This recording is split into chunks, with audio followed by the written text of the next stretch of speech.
There are more than 700,000 children who are orphans today in Russia. Because of immoral behavior, drug and alcohol abuse, parents abandon their children or they're removed from their custody and put into orphanages. Christmas in these places are far from happy. Yes, they have 3 meals a day, but these institutions lack love and compassion. Mission Eurasia is offering local churches in 10 countries a special program to show these unloved kids that Jesus loves them. They're spending time with them, giving them a Christmas box, and telling them about the promise of Christmas. Last year, 70,000 gifts were given out in places like Irkutsk, Russia, the birthplace of my daughter, Anastasia Yoder. In 2012, she discovered Mission Eurasia's Christmas gift program and decided to raise enough money to send Christmas gifts to all the kids in her orphanage.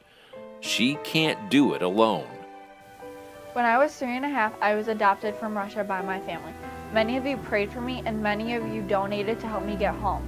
Now I'm asking you to help me send hope to my old orphanage. The hope I'm talking about is called the Gift of Hope. What is the Gift of Hope? The Gift of Hope is a box. There's a toy that the kids can play with. There's treats like candy and snacks, and most importantly, there's God's Word. Many of these kids haven't heard the gospel. So when you help this project, you are helping the Bible Baptist Church in Irkutsk share the gospel with these kids. If you give a gift of $25 or more, you are not only sharing hope, but you are sharing God's Word. Many of these kids have never gotten a Christmas gift. This will be something that they remember forever. Give online at youcaring.com/giftofhope. That's youcaring.com/giftofhope. Help me and Mission Eurasia put a smile on all these kids' faces this Christmas.